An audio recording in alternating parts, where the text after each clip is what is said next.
तो वित्त मंत्री जी से इस बजट में हम लोग की ये उम्मीद है कि रिटेल ट्रेड पॉलिसी और ई कॉमर्स पॉलिसी की घोषणा की जाए। सबसे पहला सवाल अब एजुकेशन और हेल्थ को लेकर आपने पूछा है, तो मेरा अपना व्यक्तिगत रूप से मानना है और पूरा देश भी ये चाहता है कि भारत में एजुकेशन और हेल्थ सेक्टर को पूरी तरह से फ्री किया जाए।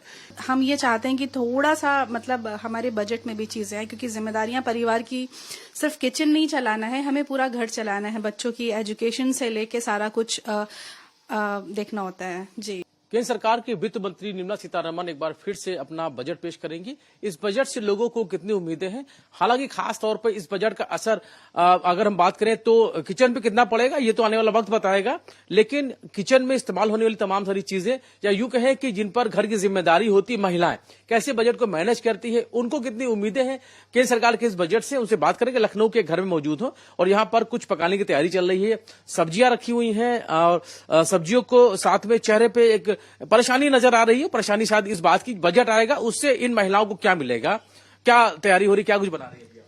देखिए अभी तो चाय की तैयारी हो रही है, बाकी घर का अभी लंच की भी प्रिपरेशन हो रही है, सब्जी दाल और ये सारी चीजों की तैयारियां हो रही हैं। जी, बजट को लेकर क्या मन में चल रहा है? 1 तारीख को बजट पेश होगा, क्या उम्मीदें करती हैं इस बजट से? देखिए हम लोग क्या है कि महिलाएं हैं, हम लोग बाहर भी देखते हैं और घर भी संभालते हैं, तो व्यापार के साथ साथ घर संभालने में एक हमारी अहम भूमिका होती है और काफी बड़ी जिम्मेदारी आती है। तो बजट से उम्मीदें ये हैं कि जो घरेलू चीजें हैं जो हम इस्तेमाल करते हैं, चाहे वो दाल हो गई, सब्जियां हो गई। जैसे सब्जियों में होता क्या है, कभी बहुत तेजी से उछाल आ जाता है। टमाटर कभी 10 रुपए किलो है तो कभी 100 रुपए किलो पहुंच जाता है टमाटर, और ऐसी ही सारी सब्जियां हैं। इवन कभी कभी आलू भी महंगा हो जाता है। तो बारिश हुई नहीं, बारिश की 2 बूंदी पड़ी नहीं, मुझे नहीं पता, एकदम से चीजें हो जाती हैं। तो बस सरकार से ये अपेक्षा है, ये उम्मीद है कि जो घरेलू चीजें हैं उन पे थोड़ा सा रसोई गैस के दाम बढ़ जाते हैं, कभी तेल के दाम बढ़ जाते हैं। लहसुन अभी हम लोग देख रहे थे कि 400 रुपए किलो तो बिक रहा था, तो टमाटर कभी बहुत महंगा हो जाता था तो लोग टमाटो सॉस से काम चला रहे थे।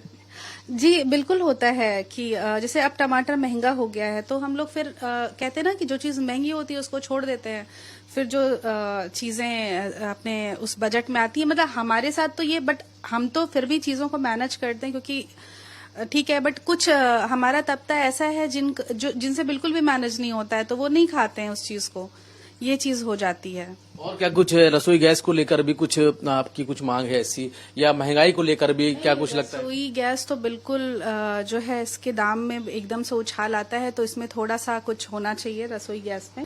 और बाकी का घरेलू जो भी सामान है वो मतलब उसमें भी अब जैसे दूध के दाम बढ़ते ही जा रहे हैं, चीनी, दूध क्या है, दूध हमारी डेली जरूरत की चीज होती है, बट लेकिन क्या होता है कि दाम बढ़ता ही जाता है। तेल है, दालें हैं, तो इन सब पे मतलब हम ये चाहते हैं कि थोड़ा सा मतलब हमारे बजट में भी चीजें आए, क्योंकि जिम्मेदारियां परिवार की सिर्फ किचन नहीं चलाना है, हमें पूरा घर चलाना है। बच्चों की एजुकेशन से लेके सारा कुछ देखना होता है। जी, इलेक्ट्रिसिटी को लेकर भी लोग बड़े परेशान होते हैं, बिजली बिल बहुत आ रहा है।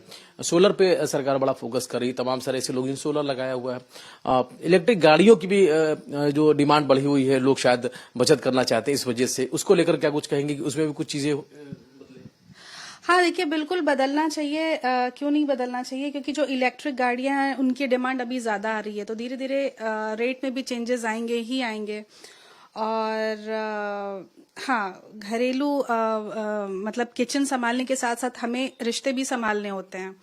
अब होता क्या है कि सोने और चांदी के दाम में जो तेजी आ रही है, हमारा तो सबसे बड़ा, अब जिसके घर में शादियां हैं या हमारे घर में शादी है तो हमें किसी ने हमें गिफ्ट करा है तो हमें भी उसे गिफ्ट करना होता है। तो अब तो बजट ही नहीं है, 4 लाख चांदी पहुंच रही है, तो और सोने का उछाल आप देख ही रहे हैं, तो हम तो नहीं हो सकता है ना हमारे से, फिर कहीं ना कहीं महंगाई का असर हमारे रिश्तों पे भी पड़ेगा। फिर बिल्कुल महंगाई का जो असर है वो लोगों पे जरूर है, और जिस तरीके से लगातार महंगाई से लोग परेशान रहते हैं, बजट से लोगों को उम्मीद रहती है। कुछ और भी लोग यहाँ पर मौजूद हैं जो कि व्यापार से जुड़े हुए, संजय गुप्ता जी हैं, व्यापार मंडल से जुड़े हुए हैं, लगातार अब आवाज उठाते हैं। क्या इस बार मांग करेंगे इस बजट से, क्या कुछ उम्मीदें हैं खासतौर पर व्यापारियों?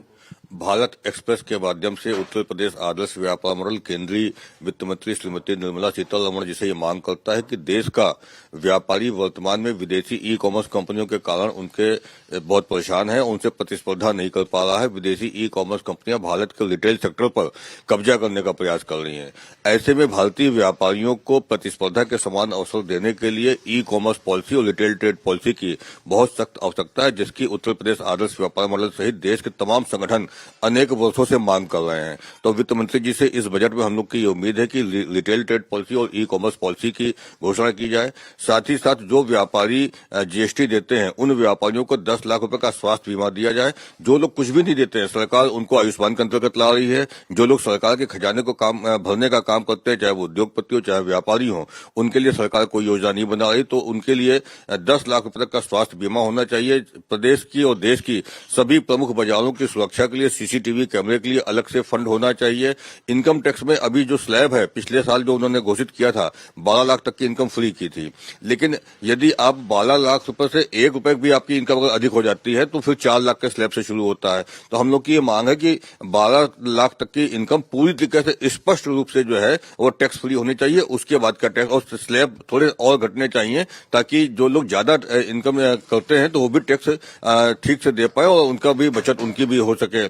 साथ ही साथ हम लोग ये चाहते हैं कि जिस तरीके से नौकरी पेशा वालों को 50,000 रुपए का स्टैंडर्ड डिडक्शन मिलता है, वैसे ही व्यापारियों को भी स्टैंडर्ड डिडक्शन मिलना चाहिए। हाउसिंग लोन में 2 लाख रुपए तक की छूट मिलनी चाहिए। पिछले जो नई योजना आई है उस नई योजना में 2 लाख रुपए का जो हाउसिंग लोन की छूट पहले मिलती थी, अब वो नहीं मिल रही, तो उसको भी हाउसिंग लोन की छूट भी मिलनी चाहिए। एमएसएमई सेक्टर को बढ़ावा देने के लिए सरकार को वास्तविक रूप से धरातल पर काम करना चाहिए। एमएसएमई के साथ साथ जितने भी कमर्शियल लोन है उनकी दरें कम होनी चाहिए, रेट्स उनके कम होने चाहिए। सेविंग जो अकाउंट है उस पे जो लोग पैसा जमा करते हैं उसके लिए थोड़ा बढ़ाएं। और डिजिटल पेमेंट को यदि आप बढ़ावा देना चाहते हैं तो आपको credit card, debit card, IMPS के चार्जेस पूरी तरह से समाप्त करने होंगे। एक तरफ सरकार ये कहती है कि हम डिजिटल पेमेंट की तरफ जा रहे हैं, डिजिटल भुगतान हमको करना है, लेकिन दूसरी तरफ अगर आप आईएमपीएस से पेमेंट करते हैं, आरटीजीएस करते हैं, एनईएफटी करते हैं तो उसमें पैसे करते हैं। तो सरकार को इसकी चिंता भी करनी चाहिए और भारतीय व्यापारियों को बढ़ाने के लिए सरकार को विश्वास करना चाहिए। रिटेल सेक्टर में 100% एफडीआई ले आए हैं।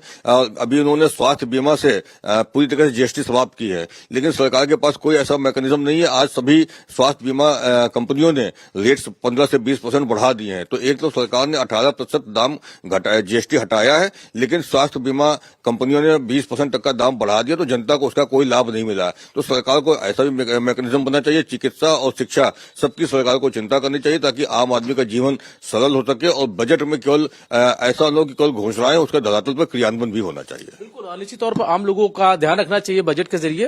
विनोद जी, हाँ, ये बताइए कि शिक्षा स्वास्थ्य को लेकर बात कही गई है, लेकिन आम आदमी की क्या जरूरत है?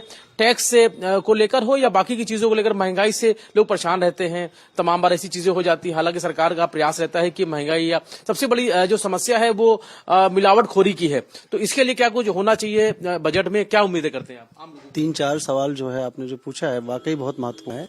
सबसे पहला सवाल अब एजुकेशन और हेल्थ को लेकर आपने पूछा है, तो मेरा अपना व्यक्तिगत रूप से मानना है और पूरा देश भी ये चाहता है कि भारत में एजुकेशन और हेल्थ सेक्टर को पूरी तरह से फ्री किया जाए। क्योंकि देखिए, आयुष्मान कार्ड जो है देश ने एक बहुत बड़ी व्यवस्था दी, इसमें कहीं कोई दो राय नहीं। प्रधानमंत्री जी की बहुत अच्छी योजना थी कि आज देश के आम आदमी को 5 लाख रुपए से लेकर 10 लाख रुपए तक इलाज निःशुल्क मिल रहा है। लेकिन देश के मैकेनिज्म को और प्रधानमंत्री जी को ये थोड़ा सा पता करना पड़ेगा कि इसमें कितना बड़ा जो है घोटाला हो रहा है। कई ऐसे हॉस्पिटल हैं, कई ऐसे पकड़े भी जा रहे हैं जहां पे पता चला इलाज 50,000 का और 5-5 लाख रुपए स्वैप किए जा रहे हैं। तो इससे कहीं बहुत बेहतर है कि अपने सरकारी अस्पतालों को बहुत मजबूत किया जाए और उसको उसमें निःशुल्क इलाज की व्यवस्था दी जाए। अब आपके देश में देखिए, एक व्यवस्था है केंद्रीय विद्यालय की। केंद्रीय विद्यालय में एडमिशन नहीं हो पाते बच्चों को, आखिर वो आपकी व्यवस्था सफल है ना। जब अगर केंद्रीय विद्यालय सफल है तो क्यों नहीं केंद्रीय विद्यालय बड़े शहरों में उसकी संख्या बढ़ाई जाए। जिस शहर में ना टाउन स्तर तक केंद्रीय विद्यालय लिए जाए, वहां पे लोग फीस दे रहे हैं ना 800 रुपए से लेकर 1200 रुपए महीना, फिर भी आपके यहाँ एडमिशन की लाइन लगी हुई है। तो इतनी अच्छी व्यवस्था के बाद आप ऐसी व्यवस्था जो छोड़ रखे हैं जिससे प्राइवेट बच्चा मजबूर होता है गार्जियन जाने के लिए। तो हेल्थ और एजुकेशन पे ध्यान देने की बहुत जरूरत है। इसी तरह से जो है आपने अभी सवाल किया कि मिलावट, देखिए मिलावटखोरी तो एक बड़ा सब्जेक्ट है ही है, उस पर तो मुझे लगता है सरकार को ध्यान देना चाहिए, सरकार ध्यान दे भी रही है। तीसरी बात, जैसे टीडीएस है, टीडीएस जो है 1.5 लाख तक है। जब आपने 12 लाख तक की सीमा बढ़ा दी और 12 लाख के बढ़ाने पर फिर टीडीएस को भी 1.5 लाख से बढ़ाकर 5 लाख रुपए की सीमा करनी चाहिए, क्योंकि वहां भी आम आदमी को बचत मिलेगी। और जैसा कि अभी कहा गया भैया द्वारा, तो उसमें जैसे इनकम टैक्स है, इनकम टैक्स के स्लैब को अभी भी कम करने की जरूरत है। आप कल्पना करिए कि जब आपका स्लैब 5 लाख तक था तो केवल 6 करोड़ लोग इनकम टैक्स देते थे। अब अगर 12 लाख हो जाएगा तो उसकी संख्या और घटेगी। तो इससे कहीं बहुत बेहतर है कि आप 12 लाख तक एकदम फ्री करिए। फ्री टू जब ऑल हो जाएगा 12 लाख तक, तो उससे पैसा जो है मार्केट में बहुत तेजी से आएगा। अभी भी इसका असर पड़ेगा 12 लाख का धीरे धीरे देश में, लेकिन अगर ये एकदम से फ्री कर देंगे तो लोग बहुत तेजी से पैसा खर्च करेंगे। और जब आप जीएसटी जब आप ले ही रहे हैं, मुझे ऐसा लगता है, मुझे नहीं, देश के बड़े बड़े आर्थिक विशेषज्ञ ने कहा है कि इस देश में जहां इतनी बड़ी आबादी हो वहां इनकम टैक्स की कोई जरूरत ही नहीं है। इतनी बड़ी आबादी वाले देश में, अमेरिका में या कहीं पे अगर है तो उनकी आबादी कम है। हमारा क्षेत्रफल जितना है उससे कम हमारी आबादी नहीं, बहुत ज्यादा आबादी है। तो हमारे यहाँ हर व्यक्ति पैदा होने से लेकर मरने तक टैक्स देता ही देता है। तो इनकम टैक्स जरूरत क्या, 6 करोड़ लोग दे रहे हैं, उसमें कितने लोग कितना दे रहे हैं उसका अंदाजा उनको ही है। तो मेरा अपना मानना है ये व्यवस्था ही खत्म करना चाहिए। जितना इंस्पेक्टर राज और सिकंजेबाजी से जितना देश की जनता को फ्री किया जाएगा, देश उतना ही ज्यादा खुशहाल होगा। बिल्कुल, निश्चित तौर पर तमाम सारी ऐसी मांगे हैं जो लोगों की उम्मीदें हैं वो इस बजट से हैं। फिलहाल बजट 1 तारीख को पेश होगा तो देखना होगा कि किन लोगों की उम्मीदों को इस बजट के जरिए पूरा किया जाता है। सलमान खान के साथ रवि कुमार, भारत एक्सप्रेस, लखनऊ।